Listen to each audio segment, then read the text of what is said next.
Welcome everybody to NumismaTalks. Every second and fourth Thursday of the month at noon Mountain, we will be here with a new presentation.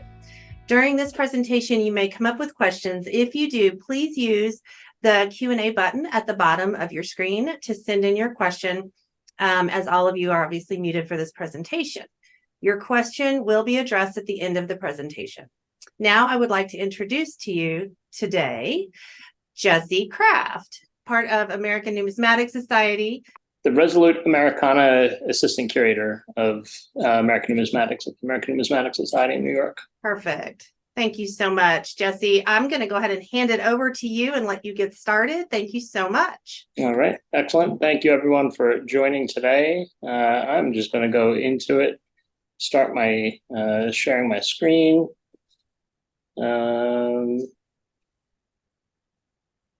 Right from start. So my numismatic talk for everyone today is called Civil War Decorations of the Union and the Confederacy. It's not going to be absolutely completely, complete as far as information on each of these goes. It's basically an introduction to a handful of medals. There may even be one or two that's missing from here, but it gives you a good start at understanding the history of a handful of Civil War decorations. I'm going to start off with the Congressional Medal of Honor, which is one of the few or the only one that it's actually continued to be awarded today. And then there's a whole bunch of other ones that I'm going to get into as well. So the Medal of Honor is often called the Congressional Medal of Honor, though its official name is just the Medal of Honor. And then there are different versions of it, which we'll see. It's traditionally awarded by the United States president, though not all of them have been, most notably the first ones. There are different versions, as I mentioned. There's one for the Navy that was instituted in 1861, one for the Army in 1862. Obviously, those are the two that are situated around the Civil War. And then later ones for the Air Force in 1956 and then the Coast Guard in 1963. It is actually the oldest continually awarded combat decoration of the U.S. Armed Forces. Any that were issued prior to this were eventually stopped. So this is the longest awarded one. To date, more than 3,500 medals of honor have been awarded. And over 40% of them actually were given during the Civil War. So a lot of them were given in the 1860s or even subsequently after the 1860s, but by people who earned them from their acts in the 1860s. And March 25th is National Medal of Honor Day, which is the anniversary of when the first medals were given out. So this is what one of them looks like. This is the Navy version, as you can tell by the anchor. It actually began at first as an idea in the Army, but then the first actual medals were commissioned by the Navy, so not the Army. It was in 1861, Lieutenant Colonel Edward D. Townsend proposed to Lieutenant General Winfield Scott the idea for having a battlefield decoration of valor, which is this here. Scott was against such medals as they were quote unquote European tradition. Oftentimes when you'll talk about or see medals talked about from this era, you'll often see them as Napoleonic traditions and European and such like that. So during the Civil War, there's actually initially some hesitancy to kind of follow this European tradition. In October of that year, Scott had retired, and the idea was then adopted by the Secretary of the Navy. So this is kind of how it got transferred from the Army to the Navy. Gideon Wells to recognize distinguished naval service. On December 9th of 1861, Senator James W. Grimes, who was actually the chairman of the Committee of Naval Affairs, officially introduced the idea to Congress. It was Senate Bill number 82 that eventually passed. And this bill allowed for 200, quote, medals of honor to be bestowed upon such petty officers, seamen, landsmen, and Marines as shall most distinguish themselves by their gallantry in action and other seaman-like qualities during the present war. This was signed into law on December 21st of that year. But it shows that initially it was only supposed to be for certain ranks and only for the Civil War, not necessarily meant to go beyond it. Wells had directed the Philadelphia Mint to design and strike the medals. The Mint then outsourced this to William Wilson and Sons, who were a group of Philadelphia silversmiths. May 15th of 1862, the U.S. Department of Navy ordered 175. So they had originally asked for 200 and were capitalizing on 175 of them. They were actually struck at the Philadelphia Mint. Each of them cost $1.85 to produce. So that's kind of a little bit interesting negative information about them. And each of them were pre-inscribed at the Mint with the words personal valor on the blank reverse. So you can actually see up top in script, it says personal valor. That came from the Mint with those words already engraved, and then everything else after that was engraved once the medal was awarded.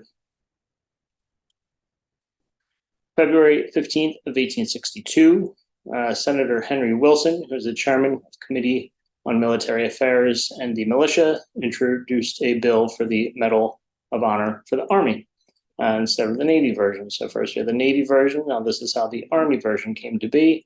The bill said to quote, such non-commissioned officers and privates as shall most distinguish themselves by their gallantry, inaction, and other soldier-like qualities during the present insurrection. So there's very, very similar wording to the Navy version. Instead, however, of positions in C, now we're talking about soldier-like qualities, but again, still towards only the Civil War and not any battle or anything that comes after that. Interestingly enough, they're not calling it a war like the Navy version did, but an insurrection. So really intriguing wording there. Signed into law on July 12th, 1862. Going back to this kind of wording of insurrection, it should be noted that they didn't necessarily call it the Civil War. Back in the 1860s, there were various names for it. One of the most interesting that I found is the War of 1861, because initially it was only supposed to be a very short war. Eventually, it was the War of 1861 and 1862. And you can find some tokens and name badges that do mention the war in that fashion. So by mid-November of 1862, the Department of War contacted Wilson and Sons for similar designs. So the obverse is basically exactly the same as the Navy version. This is the Army version that we see here. So instead of the anchor that we saw, now there's an eagle outstretched with some cannonball and cannon flanking them. The Department of War commissioned the Philadelphia Mint to strike 2,000 of them, so quite a bit more in number than what the Navy had initially asked for. This cost them $2 each instead of $1.85, so a little bit more in price that the Mint charged. Like the others that were pre-inscribed, these were also pre-inscribed with the words the Congress to. So you can see that kind of right smack dab in the middle at top on the blank reverse side, and then everything after that was subsequently engraved onto the medals. March 3rd of 1863, so this is a year after the Navy and the Army versions were authorized independent of each other. Congress made the Army Medal of Honor a permanent decoration. So no longer was it going to be issued only for that insurrection, as they called it, but for anything that any sort of military personnel could accomplish. This bill that made them into a permanent decoration was, quote, as have most distinguished or who may hereafter most distinguish themselves in action. So that kind of gave it an open-ended permanence to this medal being awarded.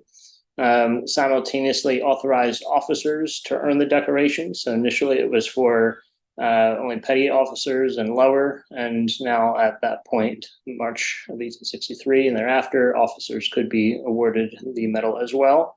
March 25th, as we now know, is Medal of Honor Day, National Medal of Honor Day, but it wasn't obviously in 1863. But that is to signify when the first awards were presented. I'd initially mentioned that the Medal of Honor is traditionally given by the President of the United States. Those first awards, there were 6 of them that were given on March 25th, 1863. They're actually presented by the Secretary of War rather unceremoniously in his office. So unlike today, where there's a large amount of hoopla involved, that wasn't necessarily the case when they were first given. So all of the Medal of Honors that have been given did not perpetually be held by the people who supposedly first earned them. And there is one famous case in particular, that is the 27th Maine Volunteer Infantry Regiment. They're actually on guard in Washington, D.C., and we're on the verge of being discharged. So there's this 27th Maine from the state of Maine. We're in D.C., about to be discharged. However, people understood that the Battle of Gettysburg, a well-known battle, was most likely going to take place. So the Secretary of War, Edward M. Stanton, promised every single person from the 27th Maine who promised to stay on and extend their enlistment time with one of these medals of honor. Of course, going back to the wording of who was to win one, the gallantry in the face of the enemy and so on and so forth, simply necessarily staying on. Many people wouldn't necessarily consider that true acts of bravery in the face of the enemy. In the end, 311 out of the original 364 people in the 27th Maine agreed to stay on and go to Gettysburg. And the rest, the 500 odd people, went back to Maine. Because the Battle of Gettysburg was relatively short, the 311 people who went to Gettysburg actually made it back to Maine before their initial enlistment or deactivation date came to be. So they actually didn't stay on longer than they had originally promised to, or even subsequently promised to. So now, continuing along with the story, not all of the people who went to Gettysburg, they didn't know exactly who went. The deactivation date came, and those who stayed "quote unquote" longer was not necessarily clear to the Department of War. So instead of sending 311 medals, they sent 864 medals. And in turn, the commanding officer issued the 311 to the people that he knew served at Gettysburg, and then the rest were returned on the grounds that the War Department could use them for subsequent issuances. And the names of the others, however, were never removed from the roster. So fast forward a bunch of decades to 1916, and a board convened to review every single Medal of Honor that was issued up to that point, and they would report to any medal given for, quote, any cause other than distinguished conduct by an officer or enlisted man in action involving actual conflict with an enemy. So this is kind of where the fact that these men just simply promised to stay on, even though they didn't in the end, wasn't necessarily considered, actual conflict with an enemy. In the end, all 864 medals were revoked from the 27th Maine, and no one in the end are on those, or is on the official roster, which is kind of interesting. In addition to these 864, there were about 50 more, so 911 medals of honor have been revoked in total. 29 of those were individuals who served on Abraham Lincoln's funeral guard. So the 29 people were initially given a Medal of Honor, but then that was later revoked in 1916 because it was not involving actual conflict with an enemy. 6 civilians, including Mary Edwards Walker, who is the only woman to ever earn one, as well as Buffalo Bill Cody, and then there are 12 others. These two, the one for Mary Edwards Walker and then the one for Buffalo Bill Cody, they were actually eventually reinstated to them. The families of the deceased, decades later, I think even in the 1990s, if I'm not mistaken, reapplied for their descendant to be given the Medals of Honor once again, and Congress abided by those requests.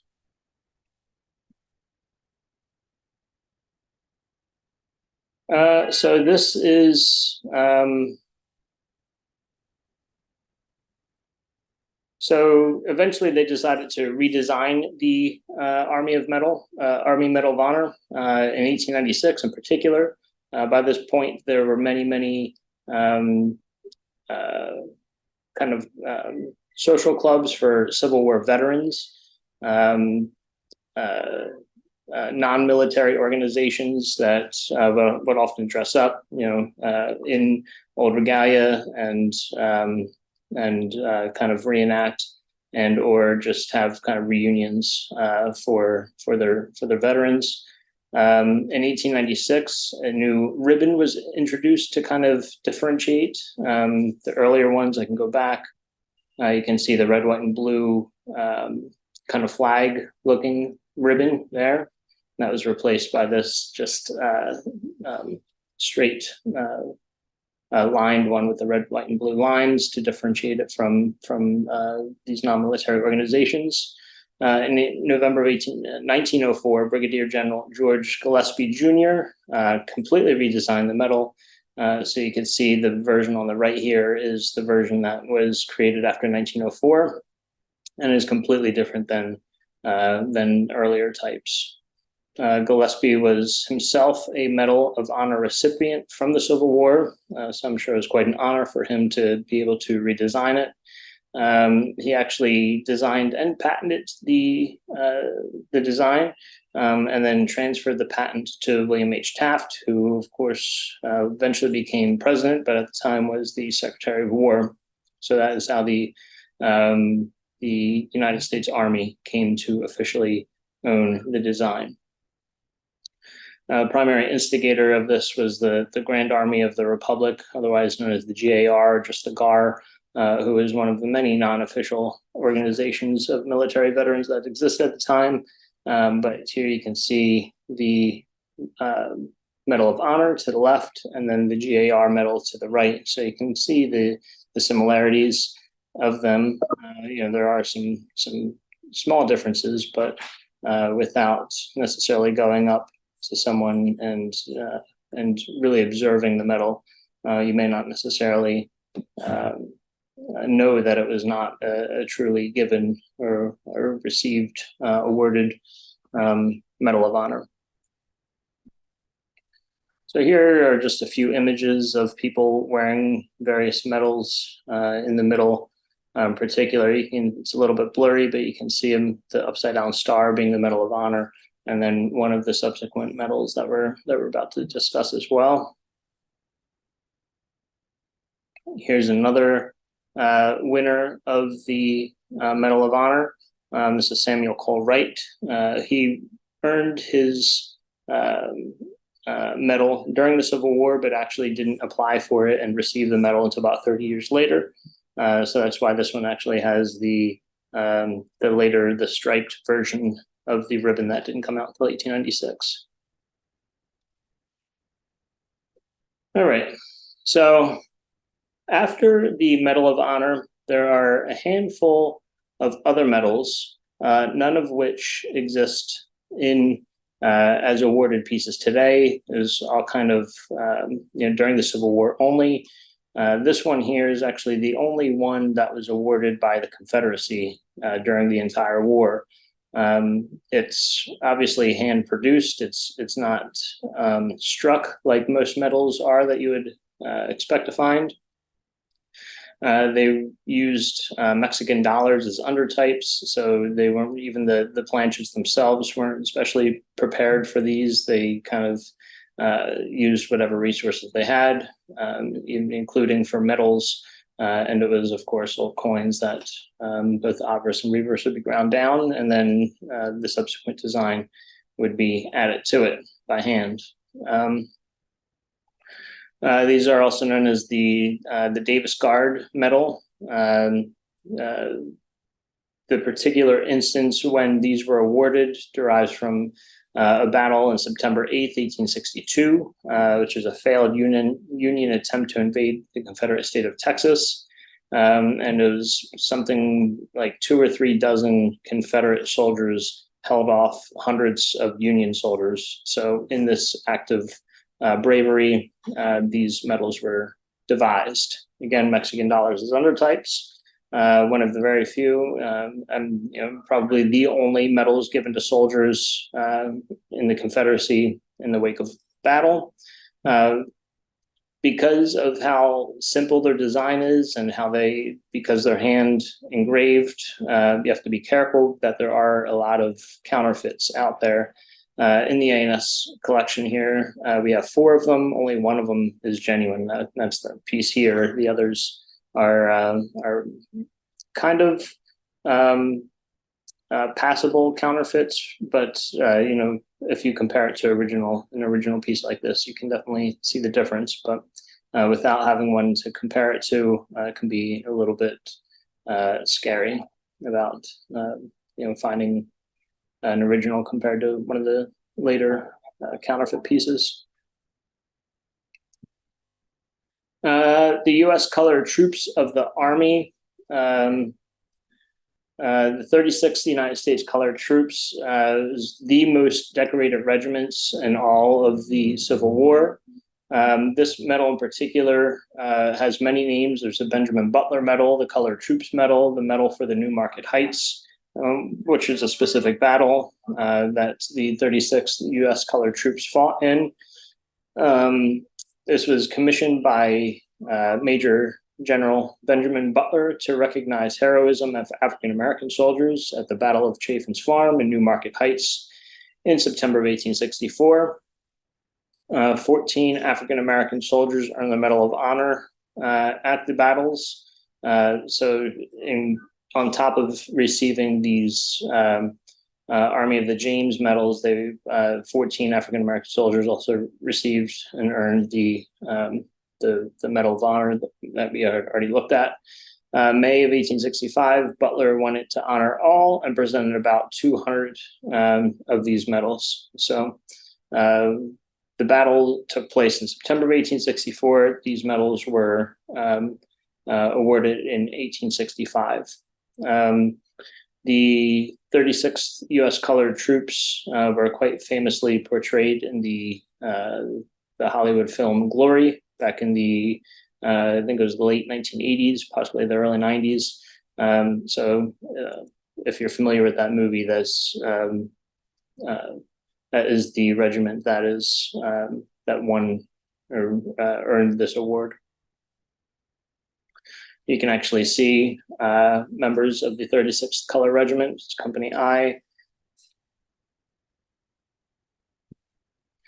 Here is a non-silver, non-badge version. So this is more in line with the traditional medal, coin-like medal rather than a badge or a medal in that case.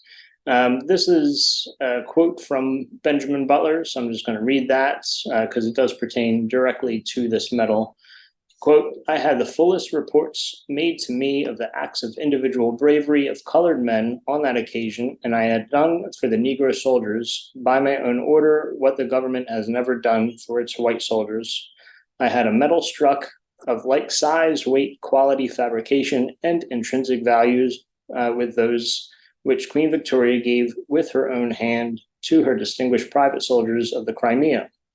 These I gave with my own hand, save where the recipient was in a distant hospital wounded, and by the commander of the Colored Corps after it was removed from my command. And I record with pride that in single action there were so many deserving that it called for a presentation of nearly 200. So that's Benjamin Butler himself, kind of discussing why he decided to make these medals.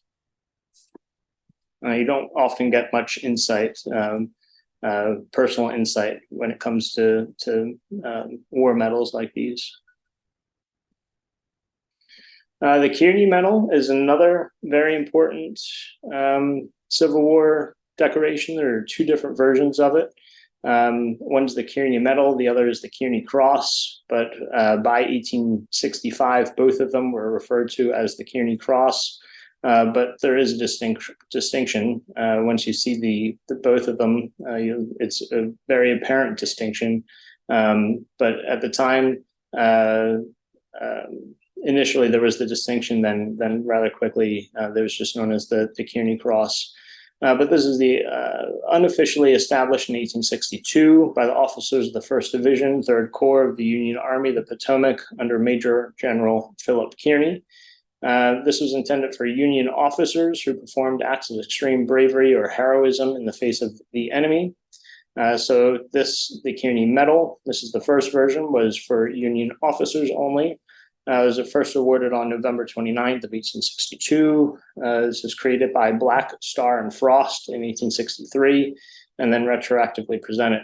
Black, Star, and Frost is a jewelry company that's still around. They purport themselves to be the oldest in the country. I think that they can trace their roots back to 1810. So it's a pretty historic maker as well. Here's the Kearney Cross, so you can see it's quite different.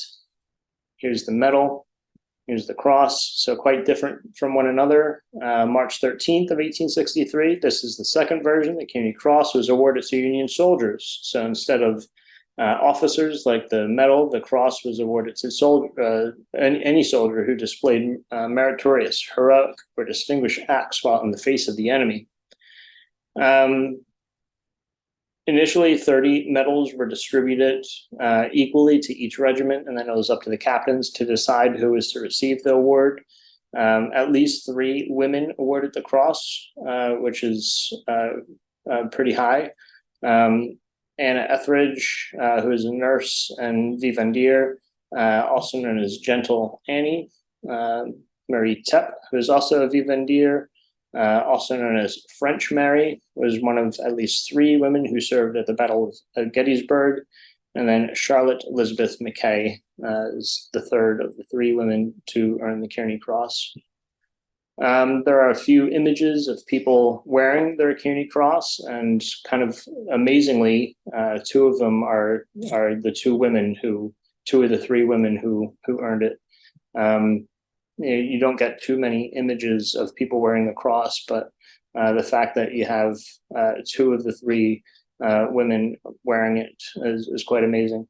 And Anne Etheridge here on the left, I actually have seen maybe 4 or 5 different images of her with her cross, her Kearney Cross on, not all from the same sitting with the photographer. Some of them are clearly years later when she's much older in age. So she was clearly proud of earning her cross. I'm sure everyone who did was. Gilmore Medal is another award that was given during the Civil Wars, first issued in October 28th of 1863. It was named after Major General Quincy A. Gilmore, who was a commander of Union troops attempting to seize Fort Wagner in Charleston, South Carolina in 1863. This was presented to all the troops under his command. This was also called the Fort Sumter Medal for obvious reasons, as it shows Fort Sumter, a devastated view of Fort Sumter on the obverse, and then Gilmore's signature on the reverse. The medal is unofficially commissioned by Gilmore, so the government didn't necessarily sanction these. Gilmore created these on his own dime. However, they were given kind of pseudo-official recognition in that you were allowed to wear these if you earned them with your military uniform. So kind of interesting that the medal was never officially sanctioned, but kind of given an unofficial nod by the Army allowing them to be worn with the military uniform. They were declared obsolete with the creation of the Civil War Campaign Medal in 1905, which we'll get to. So here's an image of somebody wearing the Gilmore Medal. I'm going to go back and forth between this and the one I just had up. It's kind of intriguing. You can see the image of him wearing it, and it has a particular name tag at the top that has kind of a curved bottom as well as a ribbon. This version does not, so I'm not sure if this is a subsequent issue or if the perhaps the original pin back fell off and this is a replacement pin back. It's clearly the same medal, but given under slightly different circumstances or has slightly different history. But this is more likely of what a truly original Gilmore or Forrest Sumner medal looks like, based on the fact that we have a person wearing one contemporaneous to its issue, and also the fact that the ribbon is still in extant. So this is the service medal that I was just alluding to, that the Gilmore medal was replaced by. Like the Gilmore medal, this is not necessarily an officially sanctioned medal, but it was struck at the Philadelphia Mint. So there's kind of like a pseudo sort of officiality to it. It was finally, after close to 50 years of after the conclusion of the war, some sort of service medal for all individuals that fought the war was finally decided upon. So this was established in 1905, struck in 1908, and then it wasn't first awarded until May of 1909 to Major General Charles F. Humphrey. This was given, interestingly enough, to any living Union and Confederate veteran who served between 1861 and 1865. That 65 date was eventually extended to 1866 when the war was officially declared over by Johnson. It was designed and sculpted by Frank Millet, who himself was a very talented sculptor, very, very interesting person who's considered one of the first quote unquote art czars in the United States. He kind of knew everyone and knew everything. He, interestingly enough, died rather heroically on the Titanic. So at a young age, and had left his mark in numismatics in various avenues. And the pieces were struck at the Philadelphia Mint. In 1913, the service medal, as you can see, that the ribbon was changed. Here's the original ribbon, then to this ribbon, as well as other pins and whatnot. Only the first 554 medals of these were numbered. The rest were not numbered. So if you have one or find one that has a number on it, presumably less than 554, you have one of the originals, and you can also find the recipient's name and then do some subsequent research. So ones with the numbers on it, in my opinion, are a little bit more desirable because you can, in fact, do quite a bit of research on them. And then along with the Army version of 1908, when they were struck, there's a Marines version of 1913. That was authorized in 1908, depicts the USS Monitor and the CSS Virginia at the Battle of Hampton Roads. So this service medal and the Army service medal are kind of the last hurrahs of decorations, whether official or semi-official or not even really official medals that were given specifically to Civil War veterans, either during or after the war. There's a whole separate kind of sub-genre of Civil War veterans that I had mentioned, the GAR medal that too closely mimicked the Medal of Honor. There are so many different versions of those for different regiments and different sub-regiments that you can do probably 10 times the amount of presentations on those that you can actual medals that were given during the Civil War, just because there's so few of them. Again, there's kind of a mindset during the outbreak of the Civil War that issuing medals in valor was a European tradition or Napoleonic. So it was not necessarily done to a great extent. So I think that's all I have. Yep. So that's basically it. Crash course on Civil War medals of both the Union and the Confederacy. If there's any questions, more than happy to answer them now. Thank you so much, Jesse. I always like it when you get that real deep historical in the presentations. I love that part. So thank you so much. And if anybody has questions, if you'll pop them in that Q&A button at the bottom or top of your screen based on where you placed it. But I will say we are here every second and fourth Thursday, and you can go to the ANA's website, money.org, and click on e-learning or events and learning. We just updated our site, so it's a little different, but you can certainly find what's coming up. So Jesse, how did you get interested in Civil War medals?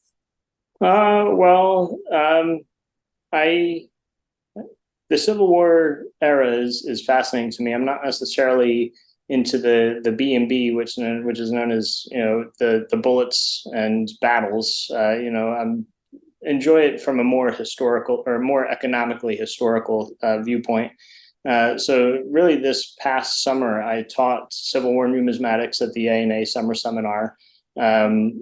And I knew kind of about the money aspect of it, what happened to the, how, coins evolved and the Confederate $50 and penny and stuff like that. And also really the modernization of paper currency as we know it through the Civil War. But I really didn't know much about the medals themselves. And it was actually in preparing myself to teach the ANA summer seminar that I became interested in the medals themselves. Great. We've got just somebody saying, really informative, great talk. Is this available after the fact? Yes, we recorded and it will be up once it's edited by our marketing team. So as soon as they can get to it. That blue and gray ribbon for the CW campaign medal was used in the 60s for an ROTC award. I don't remember what it was called, but I earned one while in college. Interesting. Yeah. I'm assuming that they're talking about just the ribbon itself. That would make sense. That was kind of repurposed for another award. Mm-hmm. Very, very interesting. Thank you for sharing that. Yeah. All right. If we don't have any other questions, I do want to say thank you everybody for participating and joining us today. And again, thank you to Jesse.